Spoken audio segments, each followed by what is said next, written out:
스루야의 아들 요압이 왕의 마음이 압살롬에게로 향하는 줄 알고 드고아의 사람을 보내 거기서 지혜로운 여인 하나를 데려다가 그에게 이르되 청하건대 너는 상주가 된 것처럼 상복을 입고 기름을 바르지 말고 죽은 사람을 위하여 오래 슬퍼하는 여인같이 하고 왕께 들어가서 그에게 이러이러하게 말하라고 요압이 그의 입에 할 말을 넣어주니라. 드고아 여인이 왕께 아랠 때에 얼굴을 땅에 대고 엎드려 이르되 왕이여 도우소서 하니 왕이 그에게 이르되 무슨 일이냐 하니라. 대답하되 나는 진정으로 과부니이다. 남편은 죽고 이 여종에게 아들 둘이 있더니 그들이 들에서 싸우나 그들을 말리는 사람이 아무도 없으므로 한 아이가 다른 아이를 쳐 죽인지라. 온 족속이 일어나서 당신의 여종 나를 핍박하여 말하기를 그의 동생을 쳐 죽인 자를 내놓으라. 우리가 그의 동생 죽인 죄를 갚아 그를 죽여 상속자 될 것까지 끊겠노라 하오니 그러한즉 그들이 내게 남아있는 숯불을 꺼서 내 남편의 이름과 씨를 세상에 남겨두지 아니하겠나이다 하니 왕이 여인에게 이르되 내 집으로 가라. 내가 너를 위하여 명령을 내리리라 하는지라. 드고아 여인이 왕께 아뢰되 내 주 왕이여 그 죄는 나와 내 아버지의 집으로 돌릴 것이니 왕과 왕위는 허물이 없으리이다. 왕이 이르되 누구든지 내게 말하는 자를 내게로 데려오라. 그가 다시는 너를 건드리지도 못하리라 하니라. 여인이 이르되 청하건대 왕은 왕의 하나님 여호와를 기억하사 원수 갚는 자가 더 죽이지 못하게 하옵소서. 내 아들을 죽일까 두렵나이다 하니 왕이 이르되 여호와께서 살아계심을 두고 맹세하노니 내 아들의 머리카락 하나도 땅에 떨어지지 아니하리라 하니라.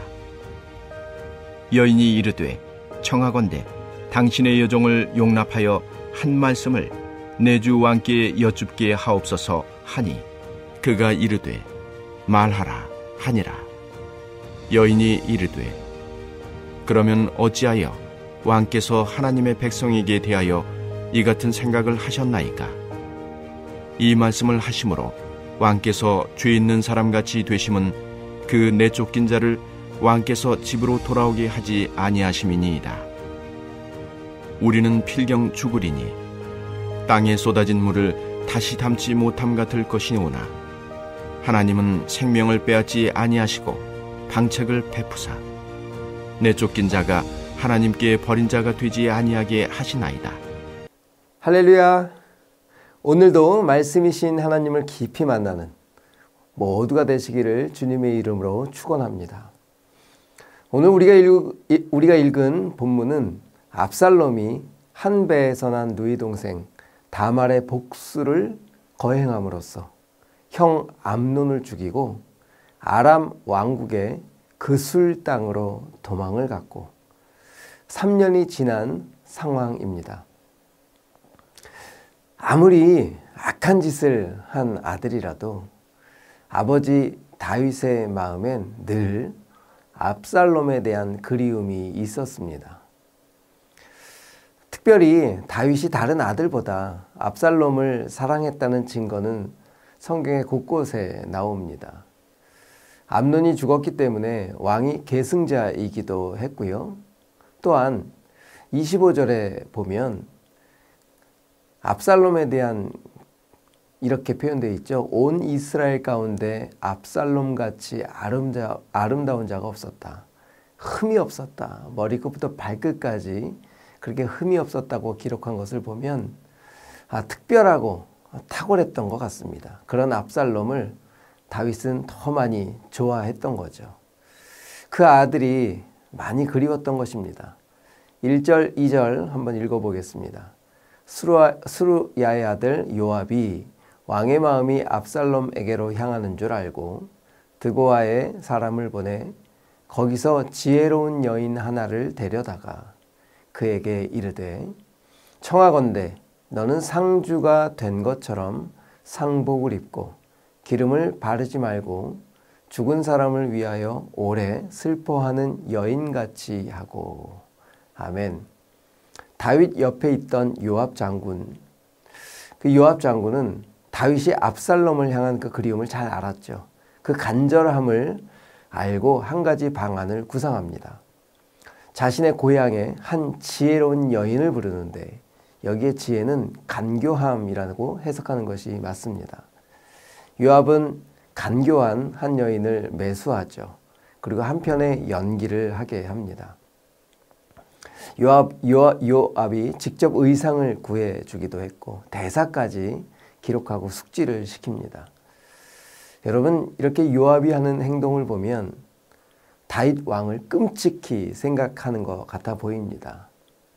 하지만 이 모든 계획의 이면에는 자신의 권력을 유지하기 위한 욕망이 숨겨져 있었던 것이죠.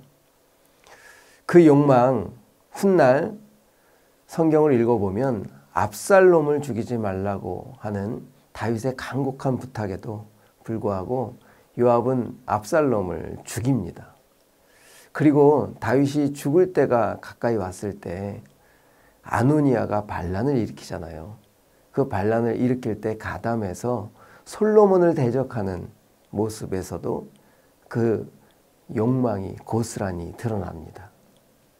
언제나 권력이 될 만한 사람 편에서는 그런 간교함이 요압에게 있었던 것입니다. 이렇게 요압은 자신의 작전대로 드고아에서 온 여인을 다윗 왕 앞에 세웁니다. 아들을 잃은 상복을 입고 다윗 앞에서 도움을 청하게 되는데 이 여인이 이렇게 말합니다. 자신에게 아들 둘이 있어요. 근데 그 둘이 서로 들에서 싸우다가 우발적으로 한 아들이 다른 아들을 죽이게 되었다는 것입니다. 그런데 그 사실을 알게 된 모든 집안 사람들이 모여서 남아있는 그 아들까지 죽이려 한다는 거라는 거예요. 자신은 지금 과부이잖아요.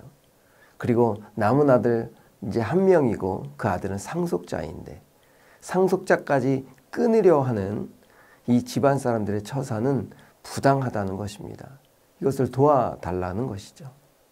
이 여인의 호소를 들은 다윗은 당장 조치를 취해줍니다. 머리카락 하나도 상하지 않겠다는 거죠. 10절, 11절 우리 다 같이 읽겠습니다. 왕이 이르되 누구든지 내게 말하는 자를 내게로 데려오라. 그가 다시는 너를 건드리지도 못하리라 하니라. 11절입니다. 여인이 이르되 청하건대 왕은 왕의 하나님 여호와를 기억하사 원수 갚는 자가 더 죽이지 못하게 하옵소서.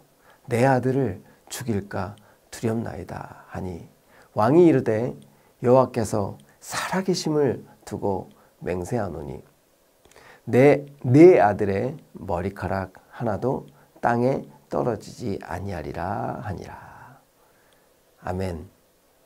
여러분, 다윗이 이렇게 적극적으로 조치를 하게 되는데 이렇게 적극적 조치를 하게 된 이유는 뭘까요? 바로 이 여인의 이야기 속에서 자신의 아들 압살롬이 생각이 났기 때문입니다.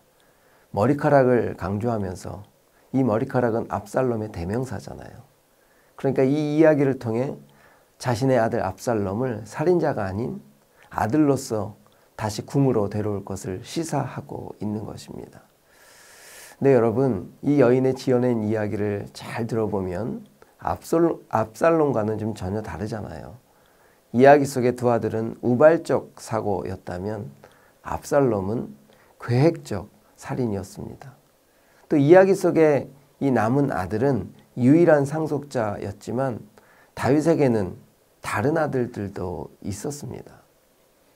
이렇게 결국 요압의 계략으로 다윗은 잘못한 아들 압살롬을 다시 궁으로 데려오게 하죠. 여러분, 오늘 이 본문의 이야기를 통해 우리에게 두 가지 가르침을 줍니다. 첫 번째는 요압처럼 자기의 욕망을 채우기 위해서 우리는 혹 줄서기 하고 있지는 않는가. 흔들리는 사람은 아닌가라는 것을 돌아봐야 합니다.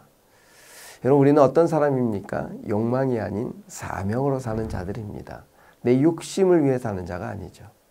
두 번째로 주시는 메시지는 우리는 이제 감정에 따라 사는 사람이 아니라 진리에 따라 사는 자가 되어야 되는 거죠. 여러분, 압살롬은 탕자가 아니었습니다. 탕자였다면 아버지 앞에 자신의 죄를 뉘우치고 회개했어야 하겠죠. 하지만 압살롬은 그렇지 않았죠. 그런 압살롬을 다윗은 아버지의 사적인 감정보다는 왕으로서 나라의 정의를 위한 결정과 아무리 사랑하는 아들이라도 하나님의 법에 통해서 정확히 벌을 주고 바로 세워야 했습니다. 여러분께 다윗의 사적인 감정으로 결정한 압살롬을 불러들임으로 나중에 정말 더 큰 화를 불러일으키게 된 것처럼 사랑하는 성도 여러분, 하나님의 사람들은 내 정과 욕심에 따라 사는 사람이 아니라는 것입니다. 오늘 이 말씀을 오늘 본문을 읽으면서 갈라디아서 5장 24절의 말씀이 생각이 났습니다. 우리 다 같이 한번 읽어보겠습니다. 그리스도 예수께 속한 사람은 자기 육체를 정욕과 욕망과 함께 십자가에 못 박았습니다. 아멘. 우리는 우리들의 욕심대로 사는 사람들이 아닙니다. 우리 욕망대로 사는 사람들이 아닙니다. 진리이신 말씀 앞에 기도로 응답받고 움직이는 사람들임을 믿고 오늘도 순간순간 성령님 의지해서 나아가는 또 결정하는 우리 모두가 되시기를 주님의 이름으로 축원합니다. 우리 이렇게 기도하겠습니다. 하나님 아버지, 저희가 모든 상황에서 사적인 감정과 내 욕심에 휘둘리지 않고 진리에 따라 행동하게 하여 주옵소서.